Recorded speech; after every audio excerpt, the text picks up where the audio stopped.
ኮንዶሚኒየም አይደለም በመሃል መገናኛ ላይ በ40/60 አከፋፈል ቴምር ፕሮፐርቲስ አዲስ ነገር ለእናንተ ይዞላችሁ የመጣ እንጂ ከስቱዲዮ 32 ካሬ ጀምሮ በ2,700,000 ጠቅላላ ክፍያ እንዲሁም ባለ 1 መኝታ 60 ካሬ በ4,600,000 ጠቅላላ ክፍያ ባለ 2 መኝታ 90 ካሬ በ7 ሚሊዮን ጠቅላላ ክፍያ እንዲሁም ባለ 3 መኝታ ከ113 ካሬ ጀምሮ የካሬ አማራጭ በ9,200,000 ጠቅላላ ክፍያ ጀምሮ እነዚህ ቤቶች 35% ድረስ ቅናሽ የተደረጉ ቤቶች ሲሆኑ አሊያም ደግሞ 20% ብቻ ቅድመ ክፍያ በመክፈል ቀሪውን ቀስ ብላችሁ የምትከፍሉበትን አማራጭ ይዘንላችሁ መተናል። በተጨማሪ ደግሞ በ40/60 አከፋፈላችን 40% ብቻ ሲከፍሉ 10% ቅናሽ እናደርግላችሁና ቀሪው 60% ቀስ ብላችሁ ቤቱን ስትረከቡት የምትከፍሉት ይሆናል። ቴምር ፕሮፐርቲስ እነዚህና ሌሎች አማራጮችን ይዘን ስለመጣን ከታች በመናስቀምጣቸው ስልክ ቁጥር እኛን ኮንታክት ማድረግ ይችላሉ።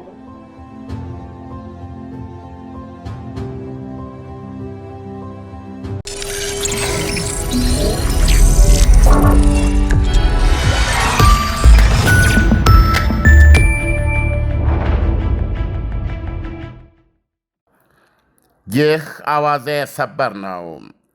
ፕሬዚደንት ዶናልድ ትራምፕ አሜሪካ ኢራንን ማነቦጯን ቀጥላለች፣ ትናንትም ወገራው ቀጥሏል ብለው ሲያስታውቁ፣ ሳዑዲ አረቢያ በበኩሏ በየመን ሐውቲ አማጽያን ላይ በባህርና ምናልባትም በእግረኛ ውጊያ ለመግጠም ወገቧን እያጠበቀች መሆኗ ተሰማ።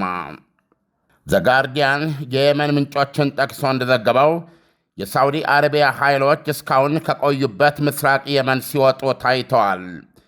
ይህም የምድር ውጊያ ዝግጅት ማሳያ ነው ተብሏል። ዘገባው የመጣው የሳዑዲ መከላከያ ሚኒስቴር ሪያድ ከሌሎች አገራት ጋር በመሆን በስትራቴጂካዊ ባቤል መንዴብ ሰርጥ ዙሪያ ያለውን የመርከቦች እንቅስቃሴ ደህንነት የሚያረጋግጥ የመከላከያ አጋርነት እየፈጠረች መሆኗን ካስታወቀች በኋላ አሁን በደረሰን ዜና ከ43 አገሮች ጋር ስብሰባ በማድረግ ጥምረቱ ተፈጥሯል።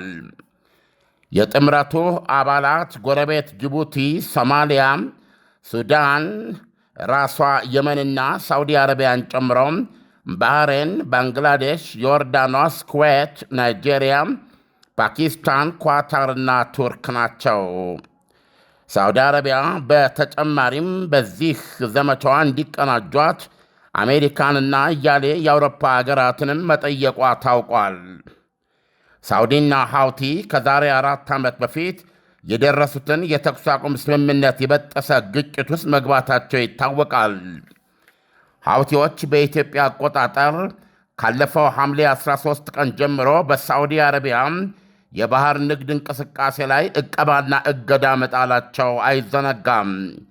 ይህም እናቲቱ ኢራን በሆርሙዝ ሰርጥ በአሜሪካና በአጋሮቿ ላይ በዘጋችው የሆርሙዝ ሰርጥ ምክንያት የተፈጠረውን ዓለም አቀፋዊ ጫና አባባሽ ሆኗል። ሐውቲዎች እስካሁን 3 የሳዑዲ አረቢያን ነዳጅ ጫኝ መርከቦችን አነጣጥረን በመምታት አሰናክለናል ሲሉም አራምደን በመተኮስ ደግሞ የነዳጅ መሠረተ ልማቷን አነቡጨናል ይላሉ። ግዙፏ ነዳጅ አምራችና ሻጭ ሳዑዲ አረቢያ በላይ በኩል በሆርሙዝ ቢዘጋባትም ወደ ቀይ ባህር ዳርቻ በዘረጋችው ቧንቧ በቀን 6 ሚሊዮን በርሜል ድፍድፍ ነዳጅ ዘይት በቀይ ባህር በኩል መሸጥ የሚያስችል ዕድል ቢኖራትም ሐውቲዎች አሁን የማይቻል ያደረጉባት እሱን ነው።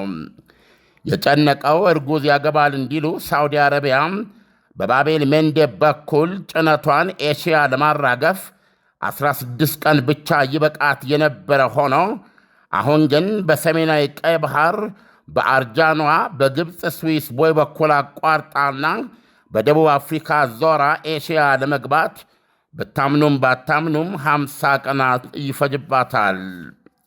ይሄ መሆኑ ሳዑዲ አረቢያ በሆርሙዝ ሰርጥ ሰለባ እንዳትሆን ትልቅ ዋስትና የሰጣትን የቀይ ባህር መውጫዋን እንዲያለ ኪሳራ ላይ መጣሉ የከፋ የነዳጅ አቅርቦት በዓለም ላይ እንዳይፈጠር አስግቷል።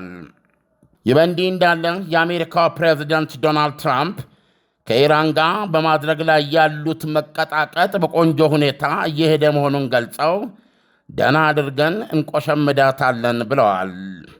ቀጥለውም በዚህ አያያዝ ኢራን የማታ ውክክ ማለቷ አይቀርም ሲሉ አክለዋል።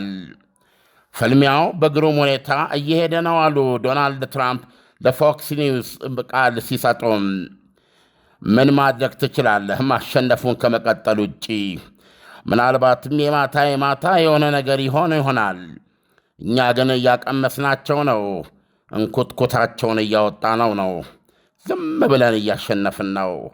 በመጨረሻም ውክክ ከማለት በስተቀረ ምርጫ አይኖራቸውም አሉ ለፎክስ ኒውስ በሰጡት መግለጫ። ትራምፕ ይህን ያሉት ኢራን እስላማዊ አብዮታዊ ዘቧ 2 በሆርሙዝ ሰርጥ ሊያቋርጡ የመጡ ነዳጅ ጫኝ መርከቦችን በዚህማ አታልፉም ብዬ ስዘጋባቸው ሌሎች 4 መርከቦች ይህን በማየት ጭራቸውን እግራቸው መሃል ወሽቀው መንገዳቸውን ቀይረዋል ባለበት ሰዓት ነው። ክፕላር የተሰኘ የመርከብ ዳና መረጃ ቋት እንደገለጸው ከሰላጤው ጢምጢቅ አድርገው የቀዱም 2 ግዙፍ ድፍድፍ ነዳጅ ጫኝ መርከቦች በዛሬው ዕለት በሆርሙዝ ሰርጥ ለመውጣት ጉዞ ጀምረው እንደነበረ አረጋግጧል። ኢሳያስ ጦርነቱ አልቆመም። በዛሬ እንደወትሮ ግን የአሜሪካ ጦር ሌሊቱን ከዚህ ሰዓት እስከዚህ ሰዓት በነዚህ ቦታዎች እነዚህ ኢላማዎች ላይ ድብደባ ደረሰ የሚለው የተለመደ ዘገባ አላየነውም ዛሬ ከነጋ።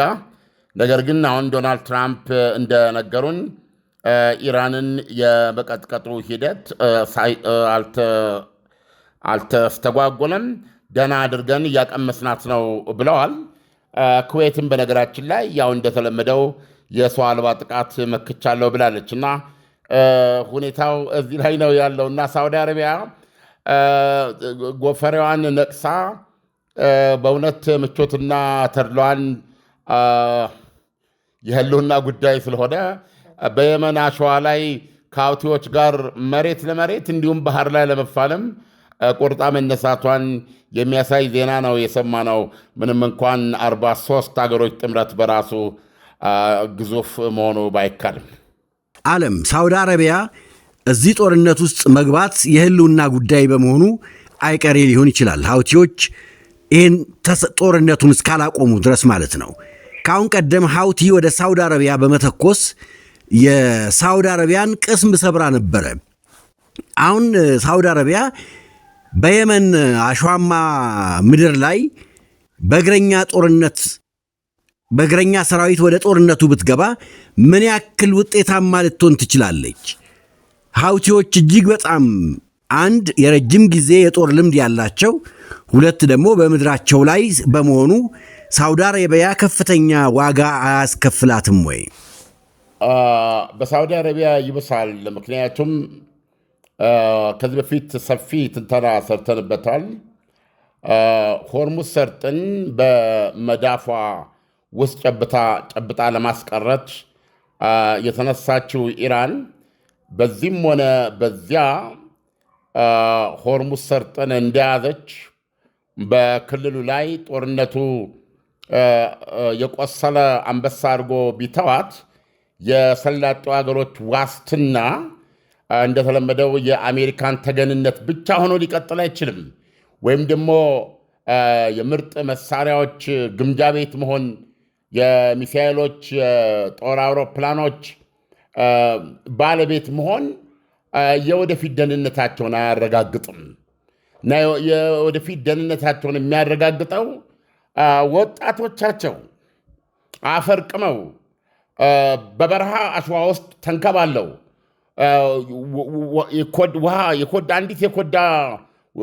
አንድ ኮዳ ውሃን ይዘው 3 ቀን ጥማቸውን ምራቃቸውን እየጠጡ የመፋለም፣ የመሰዋት፣ የመግደል እንደዚህ አይነት ከደምና ከባራ ጋር የመሽተት ይህንን የምቾትና ተድላን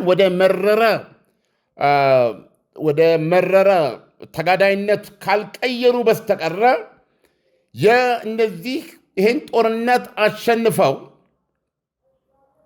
ወይም በዚህ ጦርነት የሆርሙዝ ሰርጥ አዛዥ ናዛዥ ሆነው ከቀሩ የኢራን እስላማዊ አብዮተኞች በመላ ክልሉ እነሱን አሜን ብሎ ከመኖር ውጭ እና በአጠቃላይ ከባድ የህልውና ዋስትናቸው እንደወትሮ በእነ አሜሪካ እንኳ ወይም ደግሞ ዘመናዊ መሳሪያ በመታጠቅ ብቻ ሊረጋገጥ እንደማይችል ነው በብዙ ተንታኞች ያስገነዘቡት። ምክንያቱም የኢራኖች እስላማዊ ቤተኞችን ካያቸው ሞት ጨዋታ ነው። መቁሰል እንደዚህ የምትለው መስዋዕትነት ወደኋላ የሚመልሳቸው ወይም ሳይሆን ወደፊት የሚያስኬዳቸው ነገር ነው እና እንደዚህ አይነት ምጣት ነው መጨረሻ ላይ እነዚህ በተለይ የበረሃ ገነት ትችላለን ኦሲስ እነ ኳታር እነ ተባበሩት አረብ ኤሚሬትስ ራሷ ሳውዲ አረቢያ እነዚህ ኦማን ባህሬን ኩዌት እነዚህ እኮ የተድላ የምቾት እልፍኞች እኮ ናቸው እና ኢስ ኖ ሞር ነው የሚሉ። ስለዚህ አሁን መራራውን ነገር መያዝ አለብን ነው። ስለዚህ ሳውዲ አረቢያ ልትዋጋ ትችላለች። አምርራ መሬት ለመሬት በደንብ አድርጋ ልትገጥመው ትችላለች። ሀውቲን የብቻዋን ሳትሆን የራሷን ወታደሮችና ይሄ ዓለም አቀፍ እውቅና ያለው መንግስት የሚባለው የእሷ የምትደግፈው የሱኒ ኃይሎች መንግስት አለና ተዋጊዎች አሉት እና የግድ ገብተ ምሽግ ለምሽግ ጉሮሮ ለጉሮሮ በመተናነቅ በአየር በባህር በመውጋት ነው የመጨረሻ መፍትሄ ልታመጣው እንጂ ከዚህ በፊት እንዳየነው እስራኤልን የሚያህል አየር ኃይል ታውቃለህ እንግዲህ ሀውቲዎችን ቀጥቅጧል አሉ። አሜሪካ ቀጥቅጣቸዋለች አሉ። ከአሜሪካ ተጣምራ በጆ ባይደን ጊዜ ብዙ ሀገሮችን አሰልፋ ቀጥቅጣቸዋለች አሉ። ስለዚህ አሁን የሳውዲ አረቢያን አካሄድ ጠንካራ ያደረገው በተለይ ከምስራቅ የመን ይዞቷ እየለቀቀች ነው የሚለው በቀጥታ ሀውቲዎችን ሰና ድረስ ገብተህ መሬት ለመሬት አየር ለአየር ባህር ለባህር መፈጣረቅ አለብህ። እንደዚህ ነው የመጨረሻ መፍትሄ ሊመጣ የሚችለው። እነዚህ ሁሉ ሀገሮች የባህር ኃይል ያሰማራሉ። ያ ምንም ተንታኝ መሆን አያስፈልገውም። ባቤል ሜንዴብን ወዲያውን ያስከፍተዋል ማለት ግን አይደለም። ምናልባትም ቶታል የማይታለፍበት አካባቢ ሊያደርገው ይችላል የጦርነት ሁኔታ። ነገር ግን ምናልባት የየመን ሀውቲዎችን አማጺዎችን ደህና አድርጎ ህመም የሚያሳርፍባቸውና በራሳቸውም ሆነ በእናታቸው በኢራን በኩል አድርጎ በሆነ ሰበብ በቃ ሰላም እንፍጠር የሚሉበት ሁኔታ ለማምጣትና ባቤል ሜንዴብን ለክፍት ለማድረግ ሊያስችላቸው ይችላል እና ሊሆን የሚችል ነው። የመረረ የምድር ውጊያ ሊሆን የሚችል ነው። ግን ዓለም በሌላ መልኩ ደግሞ ስንመለከት ኢራን የየመን ሀውቲን የነካ ኢራንን ነካ ማለት ነው።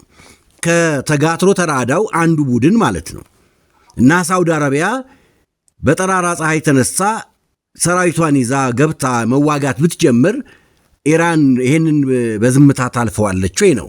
በሌላ መልኩ ደግሞ ሁለተኛውን ጥያቄ ነው የምጠይቅህ።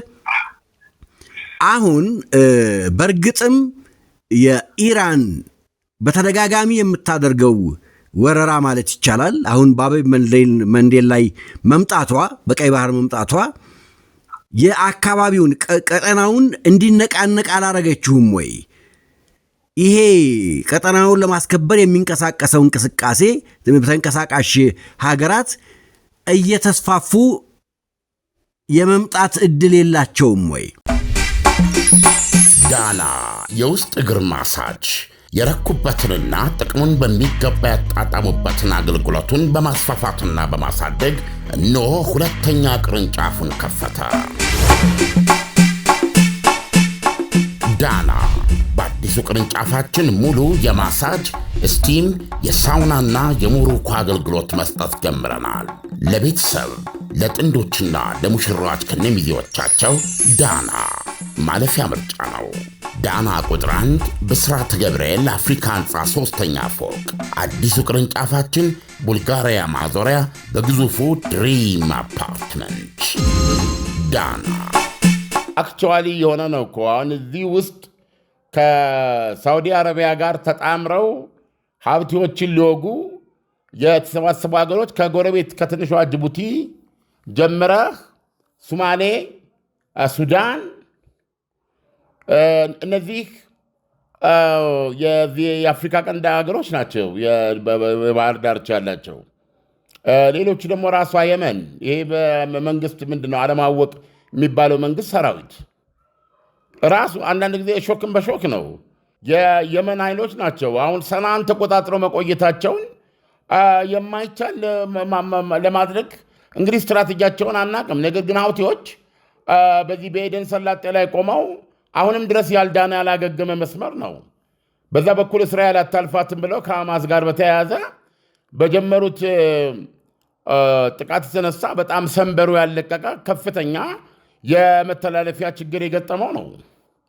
ስለዚህ አሁን እነዚህ ራሳቸው የመኖች እነሱን የሚቃወሙ የመኖች ራሷ ሳውዲ አረቢያ፣ ጅቡቲ አሁን የጠሯቸው ሀገሮች እና ጠቅላላ አብዛኞቹ ሰላጡ ሀገሮች እዚህ ውስጥ አሉ። እነ ኳታር ከተባበሩት አረብ ኤሚሬት በስተቀር ብዙዎቹ አሉ።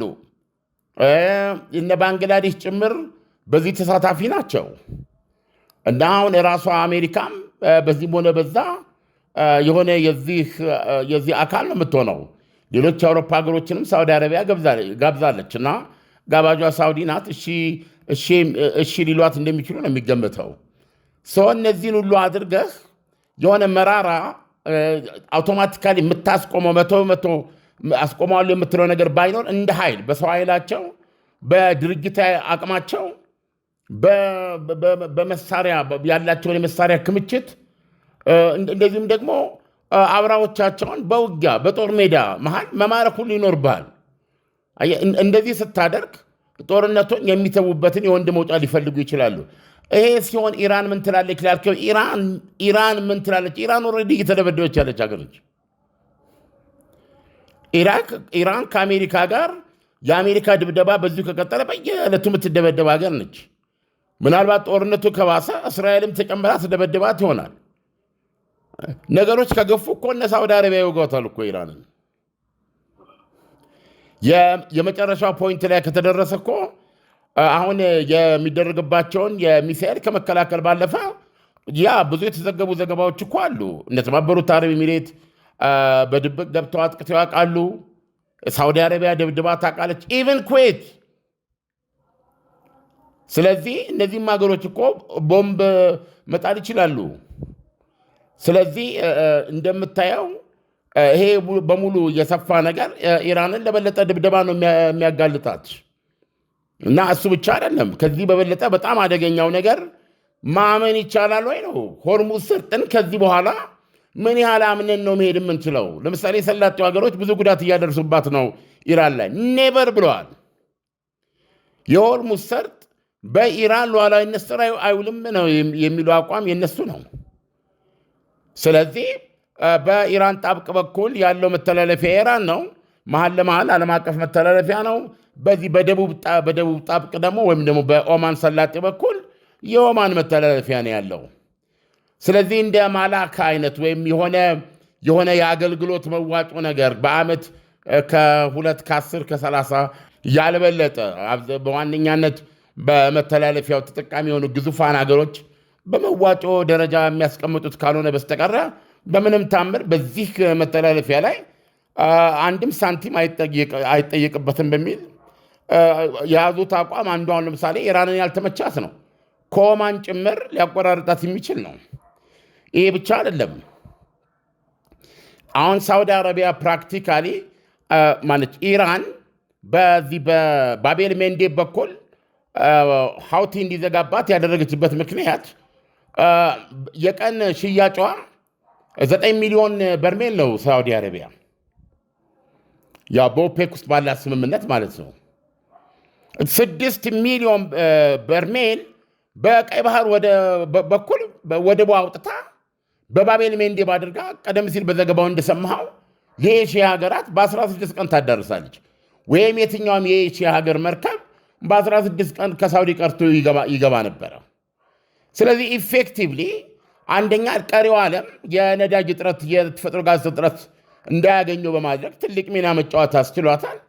ከሁሉም በላይ ደግሞ የራሷን ኢኮኖሚ እንድታንቀሳቀስ አስችሏታል።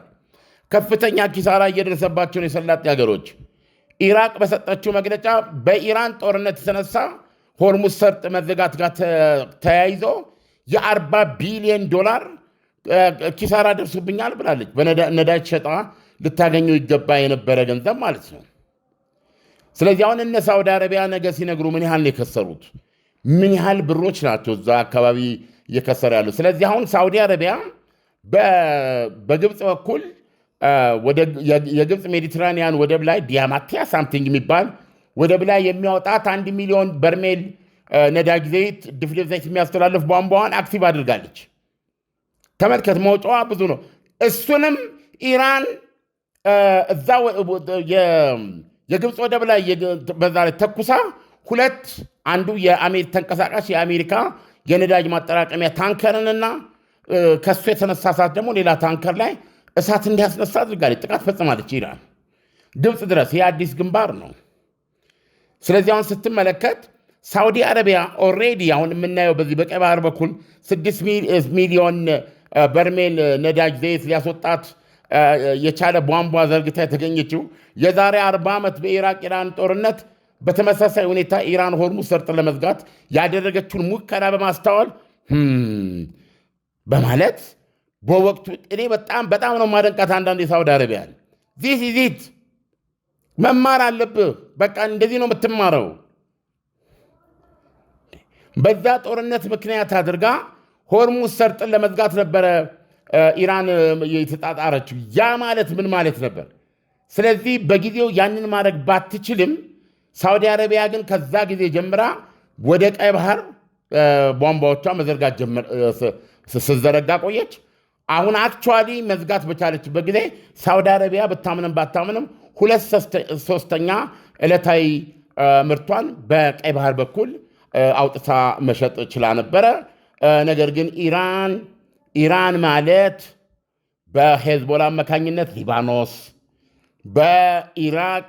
በኢራቅ ደጋፊ ኢራን ሚሊሻዎች ፖፑላር ሞቢላይዜሽን ፎርስስ የሚባሉት እነዚህ ሺዓውያኖች ናቸው። በእነሱ አማካኝነት ኢራቅ የኢራን በየመን ስትሄድ አሁን እንደምታየው በሀውቲዎች አማካኝነት የመን የኢራን ወይም ኢራን እንደዚህ አይነት ሰፊ ኢምፓየር ነው አሁን ግጥሚያ ውስጥ እዚህ ጦርነት ውስጥ ያለውና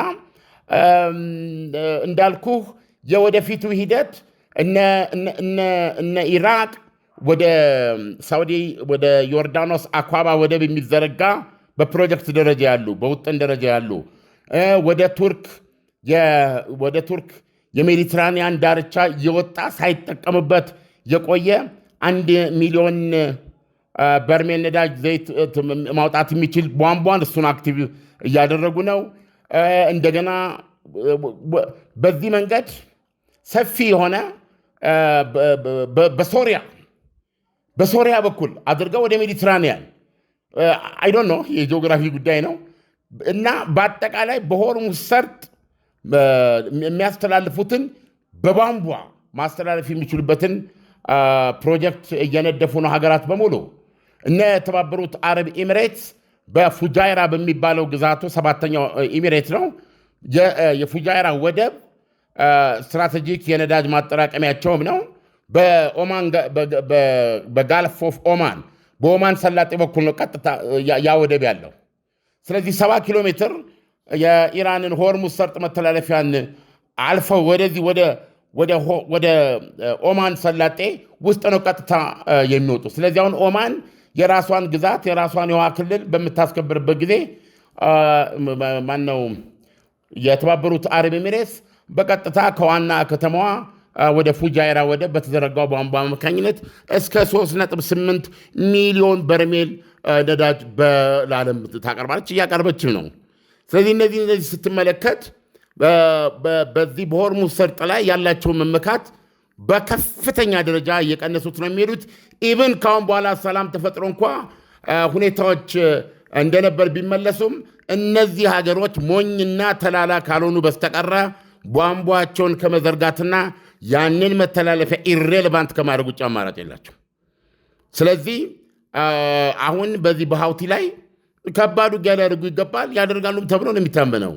እና ሳውዲ አረቢያ በነገራችን ላይ በህልውና ጉዳይ ስመጣ ኃይለኛ ሀገር ናት። ከዚህ ቀደም የአረብ ጸደይ በተባለው ላይ ታስታውሳለህ፣ ኢራኖች ባህሬን ውስጥ ሺያዎች ባላቸው አብላጫ ቁጥር የተነሳ እስላማዊ መነቃቃት ነው የሚሉት እና ለብዙ ዘመን ስልጣን ላይ የቆዩ ዛሬ ሀውቲዎች ናቸው። ያንን ሁኔታ ለመቀየር ከፍተኛ እንቅስቃሴ ነበረ ያደረገችው ኢራን እና ሰው አደባባይ አልገባም ብሎ በጣም ነበር ባህሬንን ያስጨነቋት እና ባለኝ ወታደራዊ ግንኙነት ነው ብላ ሳውዲ አረቢያ ታንክ እየነዳች ነው የገባችው። ብረት ለበስ እየነዳች ነው የገባችው። ፍልሚያ ውስጥ ነው የገባችው። እና እንደዚህ ነው መስሎ ነው ኢሳያስ ገብቶሃል። ደህንነትህ በራስህ ነው መረጋገጥ የሚችለው እና ከተላላሳ ያለፈውን ከሆነ ካለፈው ድክመትህ ተምረህ ብረት መሆን ነው እንጂ እንትን መሆን የለብም። ይህንን የምታስተምር ሳውዲ አረቢያ ናት።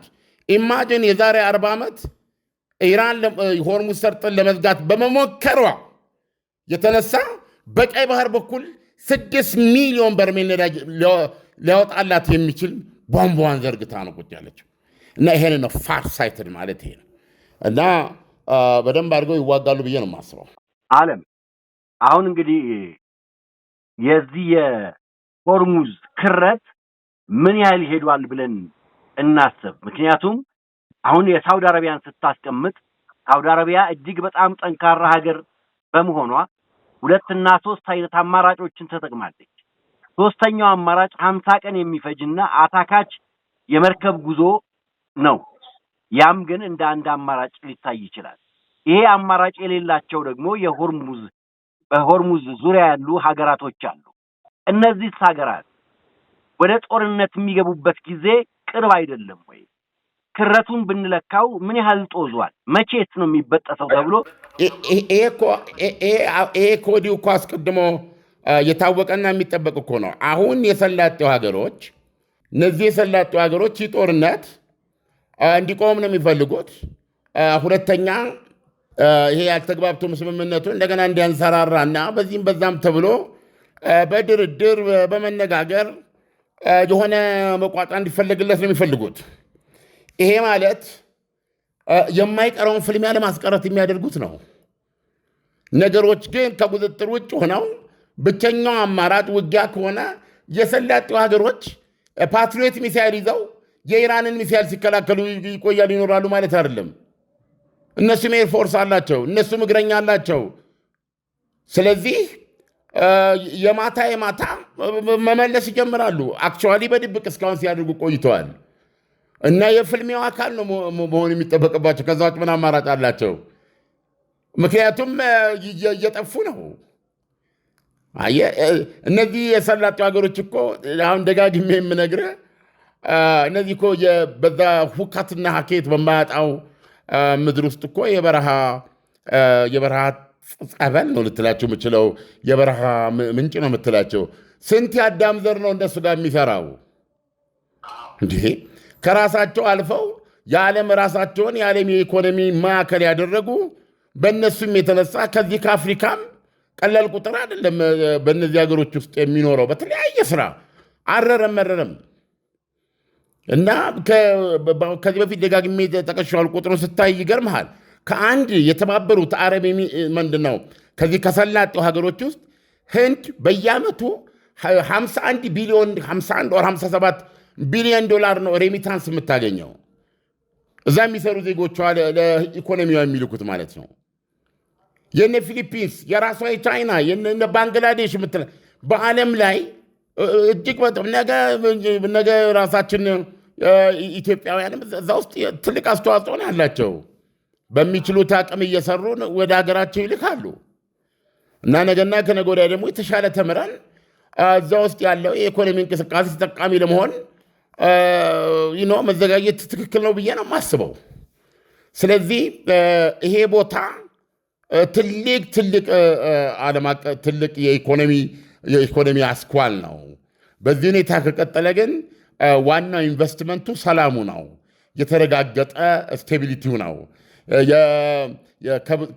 ተወዳዳሪነት ኢጅ የሰጠው የንግድ አመችነቱ ነው፣ ለንግድ ስራ አመችነቱ ነው። እነዚህ ነገሮች በሙሉ ቀሪው ዓለም ባለው ስነ ልቦናዊ መተማመን ላይ የተመሰረተ ነው።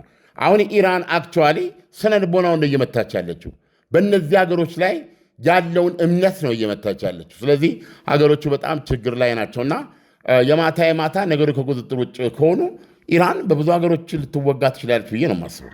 ዓለም ለትንታኔው ከወዲሁ አመሰግናለሁ። መልካም ምሽት ይሁን። መልካም ምሽት። ይህ ኮንዶሚኒየም አይደለም። በመሃል መገናኛ ላይ በ40/60 አከፋፈል ቴምር ፕሮፐርቲስ አዲስ ነገር ለእናንተ ይዞላችሁ የመጣ እንጂ ከስቱዲዮ 32 ካሬ ጀምሮ በ2,700,000 ብር ጠቅላላ ክፍያ እንዲሁም ባለ 1 መኝታ 60 ካሬ በ4,600,000 ብር ጠቅላላ ክፍያ፣ ባለ 2 መኝታ 90 ካሬ በ7 ሚሊዮን ጠቅላላ ክፍያ እንዲሁም ባለ 3 መኝታ ከ113 ካሬ ጀምሮ የካሬ አማራጭ በ9,200,000 ብር ጠቅላላ ክፍያ ጀምሮ እነዚህ ቤቶች 35% ድረስ ቅናሽ የተደረጉ ቤቶች ሲሆኑ አሊያም ደግሞ 20% ብቻ ቅድመ ክፍያ በመክፈል ቀሪውን ቀስ ብላችሁ የምትከፍሉበትን አማራጭ ይዘንላችሁ መተናል። በተጨማሪ ደግሞ በ40/60 አከፋፈላችን 40% ብቻ ሲከፍሉ 10% ቅናሽ እናደርግላችሁና ቀሪውን 60% ቀስ ብላችሁ ቤቱን ስትረከቡት የምትከፍሉት ይሆናል። ቴምር ፕሮፐርቲስ እነዚህና ሌሎች አማራጮችን ይዘን ስለመጣን ከታች በምናስቀምጣቸው ስልክ ቁጥር እኛን ኮንታክት ማድረግ ይችላሉ።